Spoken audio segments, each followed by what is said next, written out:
Welcome to the DJ Mac podcast series with me, Darajan McGann. Welcome on board.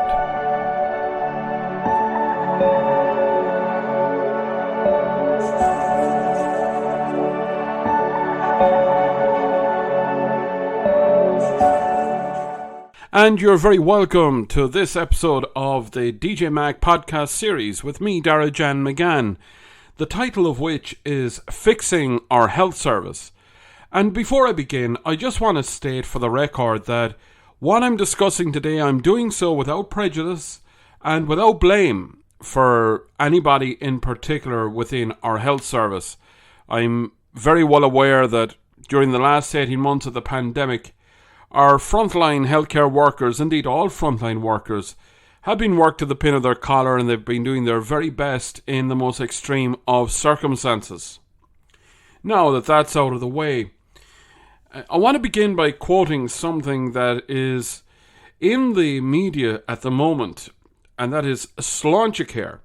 And if you didn't know what Sláintecare is, it's a 10-year program to transform our health and social care services. It is the roadmap for building a world-class health and social care service for the Irish people. Or is it? I want to go back to last year and to Budget 2020 and the speech made by the Minister for Health, Stephen Donnelly. During his address to the members of Dáil Éireann, Minister Donnelly stated that Budget 2021 saw an extra €4 billion added to the health budget, the largest budget increase in the history of the state. This money signals how determined we in government are to fund an expansion of and improvements in our health and social care services. Mr. Donnelly goes on to say that this budget will deliver funding for 2,600 extra beds and about 16,000 staff for our health service over Budget 2020 levels. It will provide permanent funding for the capacity and staff introduced in 2020 and planned under the HSE Winter Plan. It will move care from hospitals to communities, closer to home. It will ensure that more people have access to primary care and that more older people will have medical cards. It will ensure that funding is in place for new medicines and technologies. It is providing unprecedented funding for key natural strategies that will improve maternity and gynecology services, cancer services, trauma networks, palliative care, dementia services, and women's health.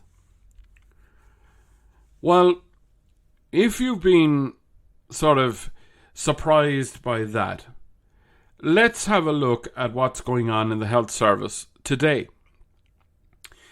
On Thursday, just past, 36 patients were waiting on trolleys in Cork University Hospital, the highest number in the country. In fact, almost 400 patients were waiting on trolleys right around the country to be admitted to hospital for healthcare. On Thursday, I attended the Mercy University Hospital Emergency Department with chest pains. And what I observed, I have to be honest, it shocked me. Now I realise that we're still in the midst of a pandemic, and hospitals right around the country still have their own guidelines that they have in place with regard to social distancing, visiting, and everything else that goes with it. When I attended the Mercy University Hospital Emergency Department, the first thing that struck me is that I was going into a porta cabin. And it was explained to me that because of COVID-19, they had installed a new emergency department away from the original. Now, I was seen in a timely fashion by a triage nurse within 15 minutes. And went through the normal checks, bloods, ECG. But then she told me that I could be waiting up to 7 or 8 hours to be seen by a doctor, and that a patient outside in the waiting area was waiting 6 hours already before I arrived and still hadn't been seen. But why is that? If Stephen Donnelly in his speech has said that they are providing 2,600 beds extra, 16,000 staff more, well, why are there delays? Now, as it turns out, my bloods were back within 2 hours, and I was advised that the blood results were pretty normal, except for one, but that was more related to MS, and I was allowed to go home. Yet the following day, I got a phone call from the emergency department asking why I hadn't had a chest x-ray. And they were able to clearly answer the question without me even saying so, because I knew nothing about a chest x-ray. But I was basically told that as part of protocol with chest pain, a chest x-ray would have been the normal course to go. But it was obvious that it wasn't for me at the time. So I was told to come right in, and this was like 5 o'clock in the evening. A doctor said, come in right away, it's quiet. So I did so. I went in, and that's where, well and truly, the wheel fell off the wagon. What I observed in the waiting area is something I'd never seen before. And often we've heard reports of it, and people are quick to judge, and people are quick to say, well, you shouldn't complain. But as I was waiting to be seen, and there was nothing immediate about it, a nurse called forward a patient, an elderly gentleman, who obviously had mobility issues, and he was being helped forward by his daughter. The nurse proceeded to tell them that he was being put into a waiting area inside the waiting area. And when his daughter asked the question, is my dad being kept here tonight? Is he being admitted? The nurse said, well, we're very busy, we don't know. Now, that's fair enough. But when the daughter said, well, my dad has been waiting 5.5 hours for 2 paracetamol tablets, and for the nurse to reply, well, we're very busy, is that really acceptable? Now, I know what people are going to say, well, you can't be complaining because they are very busy. But when does very busy take away from the fact that a patient has been in pain, requires a minimum of 2 paracetamol, but you're too busy to get it to them within 5.5 hours? I don't think so. There are many stories we're all aware of, and I guess it's not the cool thing to complain. The Irish people, for as long as we've been around, have been very good at accepting whatever has been given. Think about going to a restaurant. How many times have you gone into a restaurant? The meal hasn't been great. The service hasn't been good either. But when you're asked, is everything okay? You say, oh yes, it's lovely, it's great, thank you very much. But as soon as you come out the door, you turn to each other and you say, that was crap. Think about it, guys. It happens. It happens more than you think. So how many times have you been to a hospital? How many times have you tried to access healthcare? And you go with the flow and you just, you sit there, you wait. Is everything okay? Oh yes, nurse. Oh yes, doctor, it's fine. And then when you come home, you say, that was crap. You wouldn't treat an animal like that. Well, I firmly believe that now is the time when we have to call a halt to proceedings. And yes, people have been overworked. Certainly they have. Is that what they've trained to do? Yes, it is. But for people to turn around and say to you that they're too busy. I know of a case of a patient in hospital, and during this COVID pandemic, visitors or family members haven't been allowed in to visit their loved one. And they're relying on the goodwill of staff on a ward to answer the phone and tell the person how their loved one is doing. I know of a very particular case that's close to my heart where a particular ward in a particular hospital has been constantly phoned and the phone has constantly gone unanswered. And on the rare occasion that the phone is answered, the answer is, "Oh, we're too busy to talk." That might be true to a point. They might be very, very busy. But if your loved one is in hospital, and you're worried about your loved one, and naturally you would be, the least you can expect is for somebody to pick up the phone and say, "Well, let me just check and see how Mr. or Mrs. is doing. Can you hold the line?" Or, "Can you give me your number and I'll call you right back?" And I think it's fair to expect a phone call within maybe 10 or 15 minutes to say, "Yes, I've checked on your loved one, they're doing fine," or "No, they're not doing fine." Either way, you need to know. You're entitled to know. Back to last evening. It was an hour and a half before I was called in to see a triage nurse again. And what I found a little bit suspicious at this stage is that there were other patients who had arrived after me and were seen before me. Am I complaining? Maybe I am, maybe I'm not, but I'm not making an issue of it.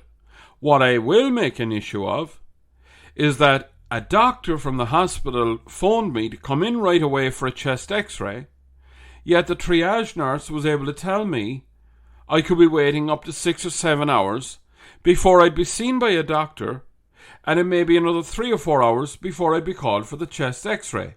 Let's do the maths on that. We're talking 10 hours. So this is 7 o'clock in the evening. Let's do the maths on that. 5 o'clock in the morning.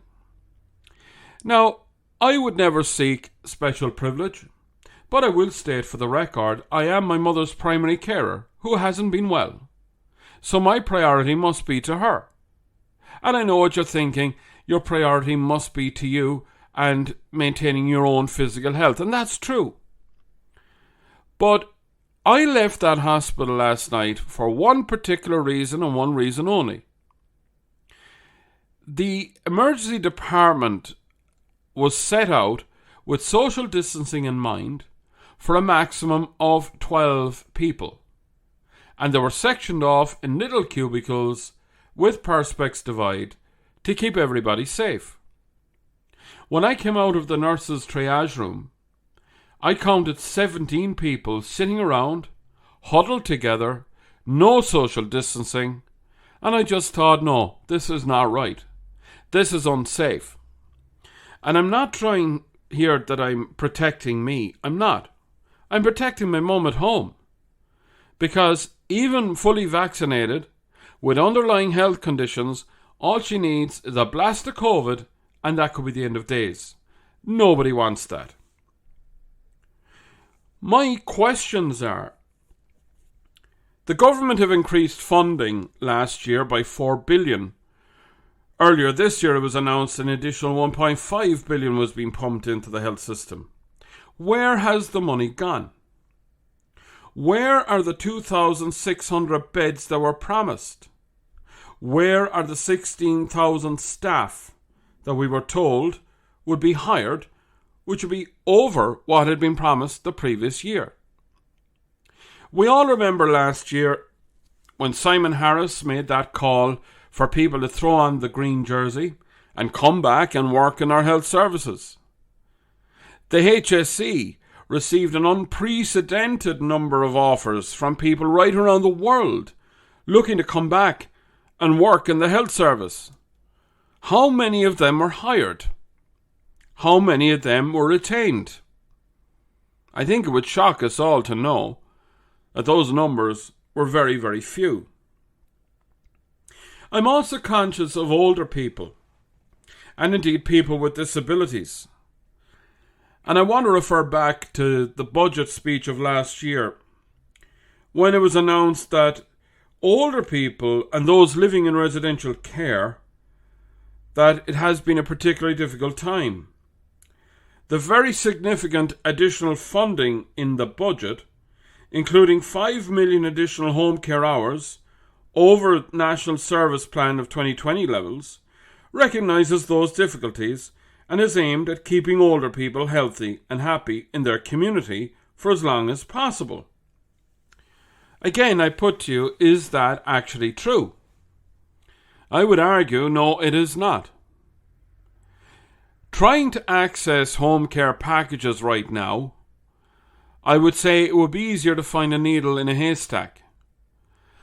I've heard so many shocking stories from people I know personally who have been trying to access care for their loved ones at home and are finding it nigh on impossible. I've had it in my own case with my mum.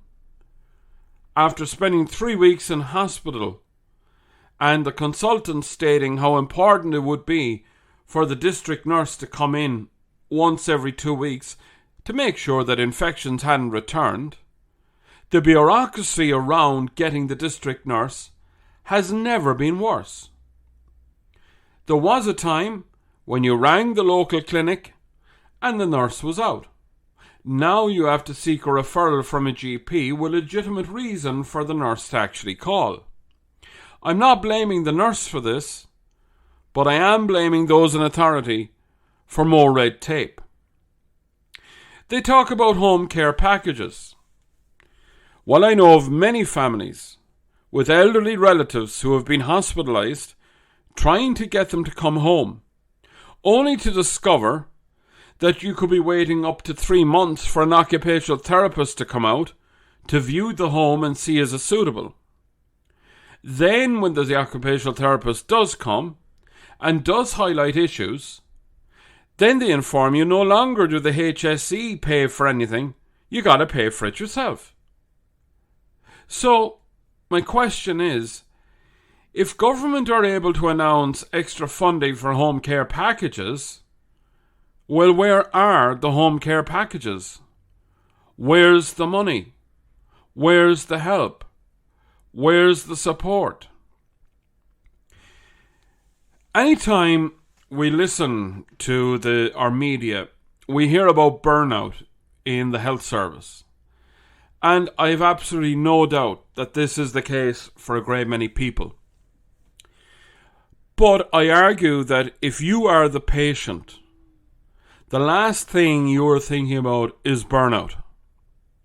The only thing you're thinking about is, will I get the care I need?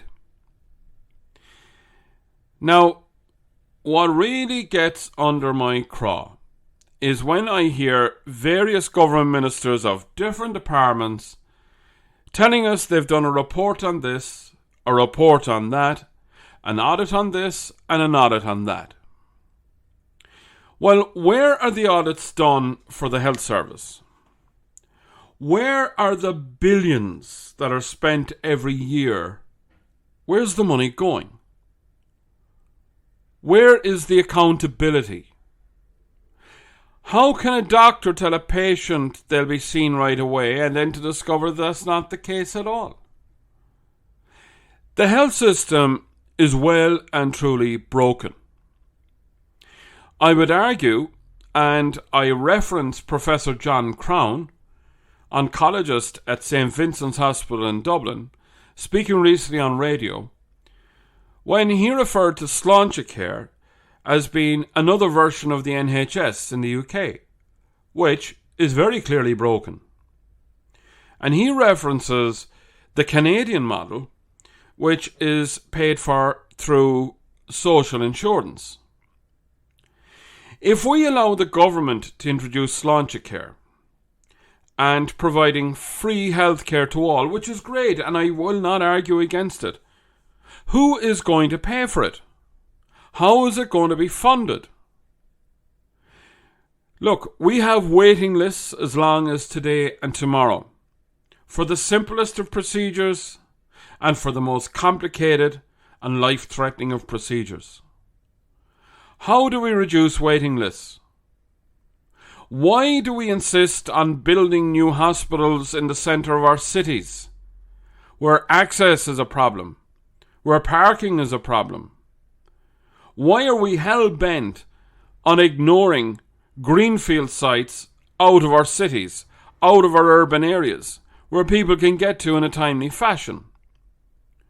Why do we issue appointments to people knowing that they'll never be seen at that particular time. What is the solution? I wish I knew the solution, because if I knew the solution, gosh, I wouldn't be doing what I'm doing right now. But I call on all our politicians, all our public representatives, get real, people. Get real. Ye all might be lucky enough to have health insurance, and good luck to you if you have. Trust me, and I know this. The private hospitals aren't all made out of what you think they are. And I say that without prejudice as well. But we need to provide a health service that's fit for purpose. As somebody said to me this morning, for the last 30 years in this country, the two biggest things that were discussed and are always the biggest of concerns at elections are health and housing. And yet to this day, governments, politicians, civil servants, they're afraid to take on the vested interests. Get in there, guys. Clean it up. Get rid of the management. Get rid of the top heavy executives that are on fat payments. I say that without prejudice too. The time has come where our health service has to be fit for purpose for all people, regardless of their means, regardless of their background. So that if you are unfortunate enough to have to seek health and assistance, you can do so with people who will give you a smile and a reassurance that you're going to be okay. Thank you for listening. I welcome your comments. I know some of you will think that this is just a rant to complain and another excuse, but I believe things need to be said. Please get in touch with your views and your comments, and let's get this debate going. And thank you, as always, for listening. This is Dara-Jan McGann signing out once again, and wishing you all a wonderful weekend wherever you are. Be good to yourselves, be good to each other, and always have a smile on your face, because you never know the person for whom it might be needed. Until next time, take care for now. Bye.